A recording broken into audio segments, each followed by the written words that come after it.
So this weekend, I've been really looking into game engines and trying to get an idea of what my goals are going to be as I try to kick off a project that I think will be very interesting for people who are willing to support me in it. As I've also made the determination that I will probably need to start a Patreon or something to make sure that I can actually have the resources to do the sort of projects that I want to be able to do.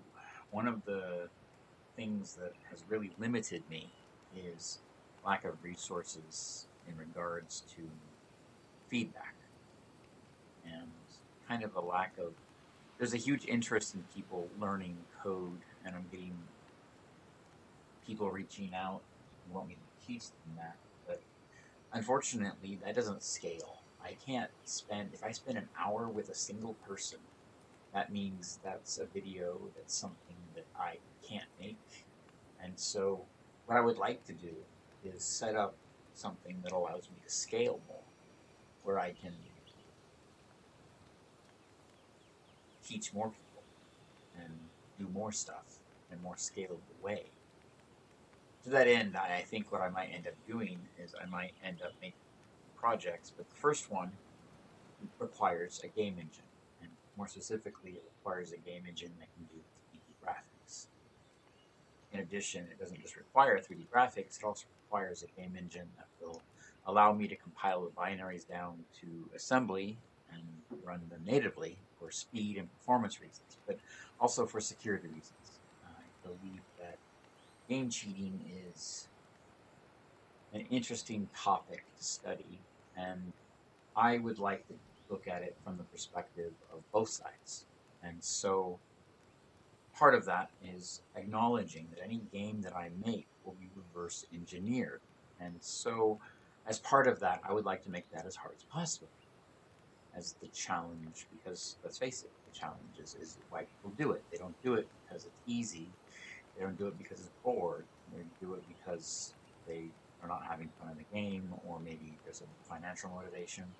And the second one there, the financial motivation, that is the thing that I really don't like.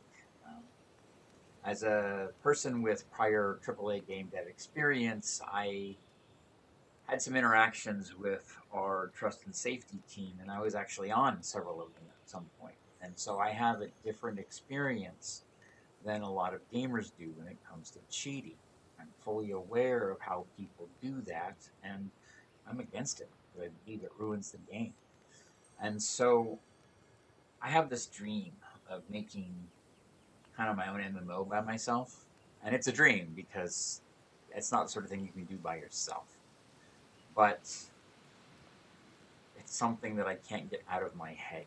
And I've decided that no matter what happens, I'm at least going to start the project. And if I don't finish it before I die, oh well. But it'll be useful, and it'll be a great place for me to learn, and it'll be the sort of project that allows me to pull in all my ideas and centralize them in a way that a lot of my projects are not right now. I look at my project listing, and I realize that a lot of them are just experiments. They're scientific experiments to test a single theory or a single problem, or to learn about a very specific thing. And I would like to take that knowledge from learning every day for my entire life. I would like to take all that. I would like to put it into an actual game that uses everything. But as I made in my previous videos, I do not trust Unity 3D anymore.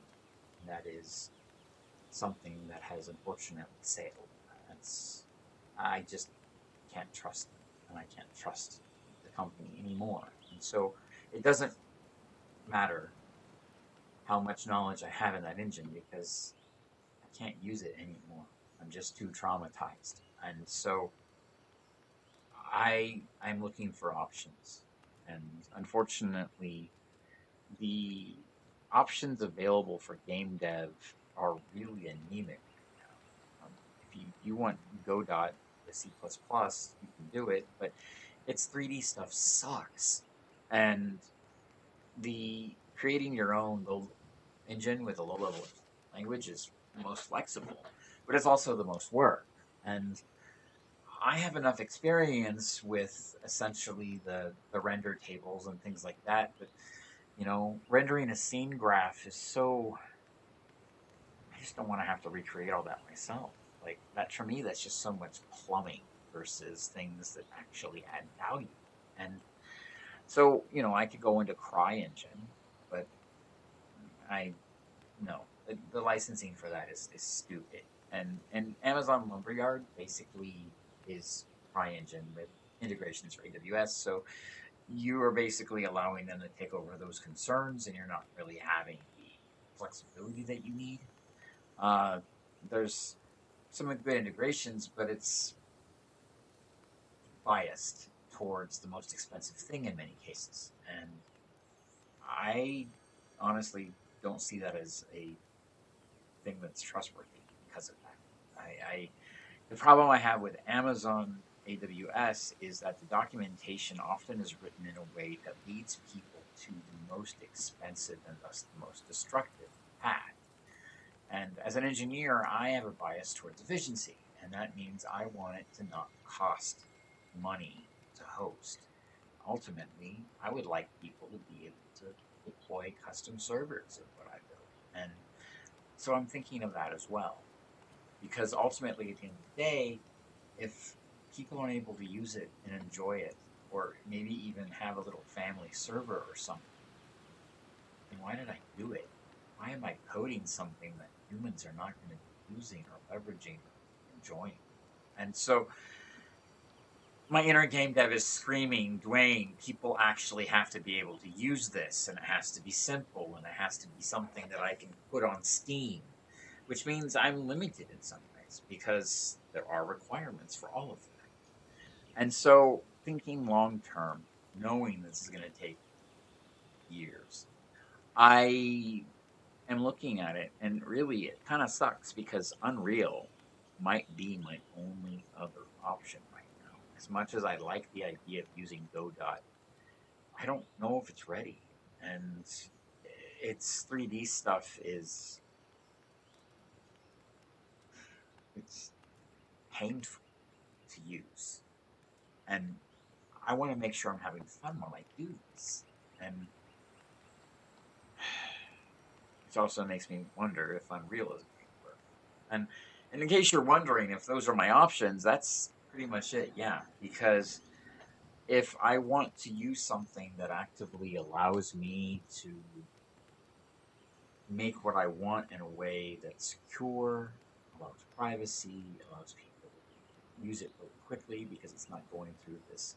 It's not using something like Java where it's going to sit there and execute the bytecode in the most inefficient way possible just because it randomly decides to garbage collect. There are things like that. There are concerns that can really hurt your ability to render. And so I want to be able to support potato platforms because I recognize that not all of you are lucky enough to have the super elite graphics cards. And so I think most of all, I want it to be something that I could have used as a kid when I was poor. And so I look at this and I have so many performance requirements in design. So right now, I'm just setting up a README, and all I'm doing is just listing my goals because ultimately I'm going to have to use those goals to figure out how to design and plan and do Gantt charting and all the fun program management stuff. And so I'm just putting that out. And so if you have something that you've always wanted to see in a game, put it below. Let me know. I mean, obviously, this is just theoretical at this point, but I have worked in Redmond, and I do know people, and who knows, maybe one of them will see your idea and throw it in the game before I get to it. And if not, oh well, it's going to be in my notes if it's good. But either way, ideas are ideas, no worthless. So what matters is the execution. And so I'm going to be as intentional on this as I can. And most importantly, I think what I might end up doing before doing the 3D stuff is I might just end up looking for a 2D engine that will work and solidify some of these ideas before. I work on the 3D version, but I haven't figured that out yet. I don't know what I'm gonna do. It's little after noon on a Sunday, so it's one of those things. I could forget about this next week, but I doubt it because this has been something that has plagued me for years. It's been an idea that I've wanted ever since I was playing the Atari and using the basic cartridge to try to figure out how to make games. So now I'm thinking about, wave function collapse